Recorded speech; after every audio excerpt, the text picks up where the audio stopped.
Hey everyone, it's Shelby here. Welcome back to A Little Literary Love. I'm glad you all are with me today because today's video is going to be my November mid-month wrap-up. So I'll be talking about all the books that I read in the first half of the month. I only read 4 books for reasons. But before we get into all of those books, I do want to please ask that if you enjoy this video, enjoy my content, please make sure to like this video. Also subscribe if you haven't already. If you want to see more videos from me, I post videos every Thursday and Sunday.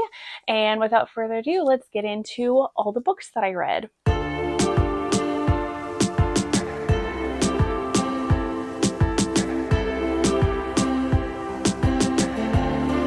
So like I said, I only read 4 books, so this will hopefully be a shorter wrap-up video. There's a couple reasons why I only read 4. One was because one of the books I read was really long, and then another book that I read, I was just really dragging my feet with reading it, so it took me a lot longer to get through, and it also just pushed back the rest of the books that I was reading. So getting right into those 4 books, we have Hollow Heathens by Nicole Fiorina. This is the first book of her Tales of Weeping Hollow series. I have no clue how long this series is supposed to be. I know there is a second book in this. This is a paranormal romance. This one is we have 2 main characters. Our female main character, she returns to the hometown that her parents grew up in, and she's always just kind of heard different tales about this town. Well, her father and her mother have died, and she's going back to this hometown to take care of her grandfather, whom she had been corresponding with in letters. And when she gets there, she finds out that she's descended from this coven of witches. There's 2 different rival covens in this town. There's a bunch of other mystery surrounding that, and she's really drawn to this one guy there who ends up being our male main character of the story. But he is known as a heathen, and that she's told that she needs to stay away from him. He is also told that he is supposed to stay away from her, but they can't help but be drawn to each other. There's also this curse that is going around, that the centuries old curse, and that's part of the reason why they're not supposed to be together is because of this curse. So there's a lot of stuff going on in this one. I ended up giving this one 3.5 stars. It was really hard for me to try to figure out my rating for this one because I was going back and forth on if I liked this book or not. On the one hand, I did feel like the plot really kept me pulled in, and I wanted to keep reading to find out what else was going to happen. There are also some really high stakes things that happen. I cried in this book. There is death of a character in this story, and oh man, I cried a lot with that. But I kept getting really annoyed with this because I feel like the pacing was absolutely horrible. It was very drawn out. This is one of my issues with longer books, especially books like this, because this is over 500 pages. I really think that 100 pages of this could have been cut, and this would have made for a better book and a better story. It just felt like there was at times that we would move a little bit forward with the plot, and then the characters would just kind of sit there and do nothing, and we got back to the same old, same old. There was just not a whole lot of forward moving with what was going on with the story until we get to the very, very, very end of the story. It felt very off, and I was bored. I had those moments that was pulling me in and wanted me to, I wanted to keep reading it, and then I would get to these moments where I'm there's literally nothing going on. I'm so bored. So I was pretty frustrated with that, but I don't know, take it or leave it. It was interesting. I probably will not continue on with this series.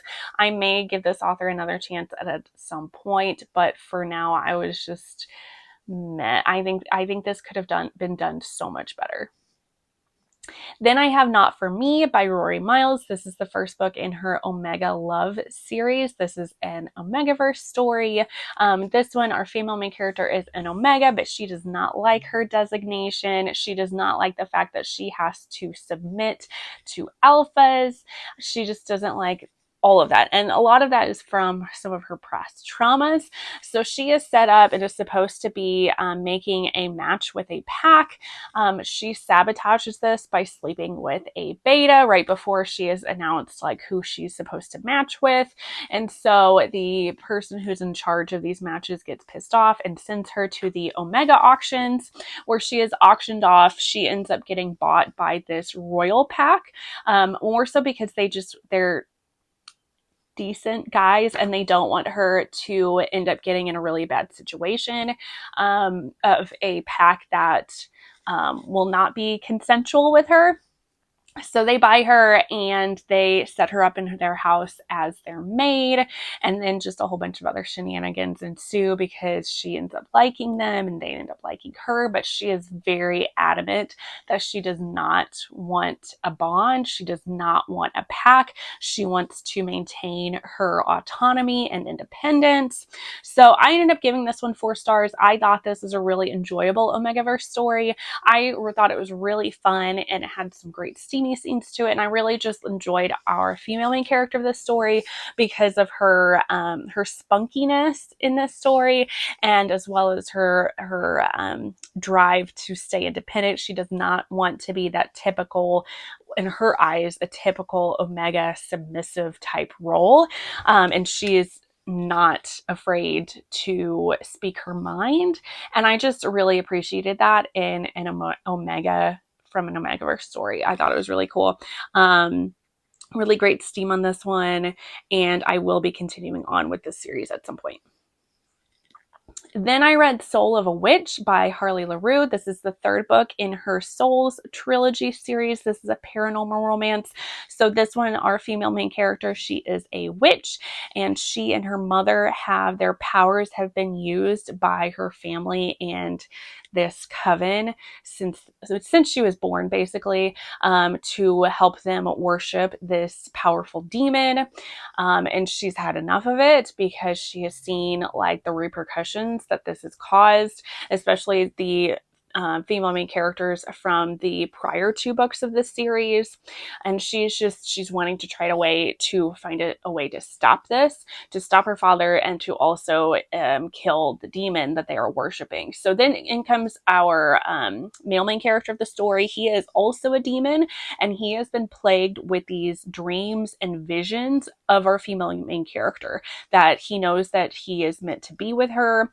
And so he finally finds her, and he is going to stop at nothing to help her complete her tasks and to be with her. So this one, unfortunately, I gave this one 3 stars, and I'm going to be quite honest with you all. This may be more of a me problem with the story. I don't know that I can say for sure if this is a meh book, but for me, I was very hyped for this one, and I just felt very disappointed. I could not connect to the characters. It just wasn't pulling me in like the other 2 books of the series. There's a lot of kink in here and lots of steamy scenes, which I liked in the other 2. I don't know. I just liked the stories of the other 2 better. This one just kind of lost me, and I just was dragging my feet with reading this one. I just really was not enjoying it. And I don't know if there's anything in this book necessarily that I can really pinpoint as to like, yeah, these are not great things. This could have been done better. It honestly may just be a me. I just wasn't feeling it. I did listen to this on audiobook, so I don't know if that had anything to do with it. But I just really wasn't feeling it, unfortunately, because it just makes me so sad because I was really hyped to read this one. And then it was just kind of like, well, I just want to get this done. And then the last book that I read in the first half of November is going to be The Scent of Us, Part 1. This is the first book in the Bond Dissolution, Omegaverse series by Ileana Lee. Of course, this is another Omegaverse story. I've been in an Omegaverse mood, which will continue somewhat into my next wrap-up video that I do. So in this world, there have been these clinical trials that have been done that have been able to help Omegas dissolve bonds. dissolve their pack bonds. And our female main character at the very beginning of this book, she is in an abusive relationship. She is bonded to a pack that she does not want. She did not consent to the bonds. They were with her during a heat, and during her heat, she said that she wanted the bonds. But of course, during heats, emotions are high and omegas can say things that they don't mean. But to her, it was not consensual at all. She did not want to be bonded to this pack. So she is able to get away from them, and she enters these trials and is able to dissolve these bonds. So then we flash forward a little bit, years later, she is finally going out into the world. She is taking university classes to better herself, and she ends up running into her scent matches. So you can bond with people that are not your scent matches in this world. But the scent matches are apparently like a stronger, more true bond. So she runs into a couple of her scent matches, and she's very reluctant to try to start things again. She does not necessarily want a pack, and she especially does not want bonds because of her past trauma, but her heat is coming up. So she decides to give these people a chance to help her through her heat. And then things go from there. So this one I gave 4.5 stars. I really liked this one. I thought it was so sweet, and just the guys were so perfect for her. They were so patient, and they made sure that everything was consensual with her. And they were very slow about wooing her. So this one is, the author says this is a high steam, but slow burn romance, which definitely holds true. So she ends up having sex with a couple guys during her heat. There's a few people in her harem of sorts that she connects with immediately, and they immediately start having feelings for each other. But then there's a lot of other people in her pack that it takes a while. So this is part 1. I'm actually in the middle of reading part 2 as we speak. And some of those other bonds will start to form in part 2. So I just thought this was great. I really like the premise behind this of how like omegas can go through these new clinical trials in this drug to help them break bonds that they don't want. I loved all the conversations with like consent. And this was just, it was so good. This is also a BIPOC author, so I loved seeing the diverse cast in this story. And it was so good. I found myself when I was reading this, I was like smiling so much reading this, because it just honestly, like, it warmed my heart. And this is honestly one of the better Omegaverse stories that I haven't read in a while. So if you like Omegaverse, definitely recommend checking this one out. It was fantastic. So that is my very quick rundown of the 4 books that I read in the first half of November. Like I said at the beginning, if you like this video, make sure to hit the thumbs up button and subscribe if you haven't already, and leave a comment down below if you've read any of these books. What have been some of your favorite books that you've read so far in November? I love hearing from you all. Otherwise, that's going to be it for this one, and I will see you all in the next one. Bye, guys.